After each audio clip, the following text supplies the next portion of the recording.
Hola mi gente, I'm Leticia Reyes in association with DTM Magazine and My Latino Voice. We're here in New York City for the Auto Show where we're going to check out some bad, fast rides. Stay tuned, you're not going to want to miss it.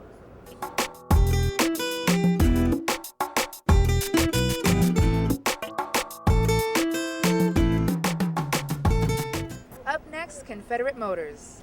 So I'm here with Edward Jacobs of Confederate Motors, is that correct? Yes, correct. And you are the designer of these impressive bikes, is that correct? That's right. Why don't you give us a little rundown about what you've created here? Well, we're a small team.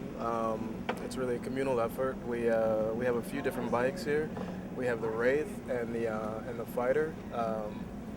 Primarily, it's skeletal minimal expression, just raw, no covers, no color, no paint. We kind of let the structure of the bike be the aesthetic of the bike. Tell me about the seats, because they look a little different to me. Are they comfortable? Did you make this for comfort, or is it kind of like one of those bikes that is a show item? Definitely not a show item. The bikes are truly set up for ergonomics and in true motorcycle dynamic geometry. The ideas behind the seats, the reason why they look different is because we try to use the same ethos in every part of the bike. So whereas in a normal bike, you would see like a very large leather, padded thing. But the truth of the matter, even with modern furniture and chairs, you're going to see that there's a lot of segmentation. There's a lot of pieces that don't actually need to be there, that don't actually support the body. So we remove those so that you can even have the same skeletal expression in something that's normally very heavy and weighted. So it's just another way to communicate the ethos of the company and these ideas in the structure. And who is your target audience? Do we know anybody who actually owns one of these bikes? Actually, you would, yeah. There's guys that have these bikes. The list is incredible, actually. Brad Pitt, Tom Cruise, Nicolas Cage, the King of Jordan, Rothschilds. There's a lot of really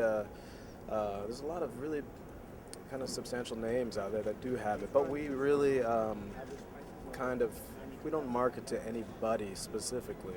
It's just anybody who hopefully has an appreciation for the bike will end up contacting us and actually show their interest and just be involved with the company. Well, they are beautiful. How much do they cost? They range a little bit. The Wraith here is $92,000. It's actually a world record holder at the Bonneville Salt Flats. The Fighter here is the newest production model. That's $72,000. These are full production vehicles. They're not one-offs. They're limited series. Custom made? No, they're all true manufactured products, all repeatable with consistent quality over numbers. They're low volume production. That's why we do make them by hand. But there's all completely CNC. All of our carbon fiber parts have hard tooling, which yields a consistent product. And we actually do have another product coming out now that we'll be unveiling later on. It's a new Hellcat.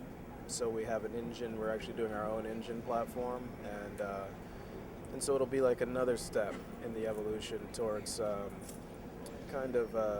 towards the structural expression that we're trying to create. Right. Well, we all love speed, so how fast do these bad boys go? This one, the Wraith, is a world record holder. It did, I believe, just under 168 miles per hour on the salt, which is approximately a little under 185 on the street. So just like this, unfared in its class as far as V-twin, under 2,000 cc's, it did 168, and it is a world record holder. So they're pretty fast. Incredible. Are you veterans here at the show? Actually, no, this is the second time we've done this particular show, and the turnout has always been fantastic. It's a great show, so we're honored to be here, and hopefully it just is all positive.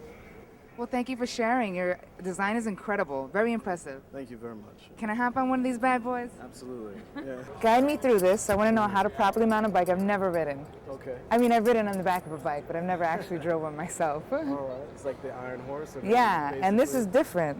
Yeah, it is different, but it actually is the same setup. It's just really the structure and the chassis that's different. Okay. So basically, you can just brace yourself here. You can put one leg over. Oh, no. That's it. You can put your feet right up on here. Where's my pedal? Here? There you go. That's your peg. Actually, your peg. This is it here? Back. Yeah. Oh, there I you see. Go. All right. So this is really a street bike. Vroom, vroom. this is great. This is hot, no? Actually, the seats are really comfortable. Can you imagine me going down, I don't know, Rodeo Drive or something with this bike? Maybe we'll make that happen in La Escena, right? Wow, and 168. Imagine somebody on this going 168 miles per hour. Absolutely nuts. $92,000? No problem, no problem. I'll get it tomorrow. They're not louder. Like all air-cooled V-twins are relatively loud, but they're not over the top loud. It's pretty futuristic. I would think that it's quiet. It kind of looks ergonomic in a sense. You know how they have those chairs that come out that are real ergonomic and they have this kind of vibe and feel to them? Modern tech feel. So this one, you put your feet here? Yeah, this is a different riding position. Oh, check me out. These are my brakes here, right? I got my little rear view mirrors. So one's gas and one's a brake. One is actually changed gears, and the other one is your brake. Ah, and this is called the Fighter, right?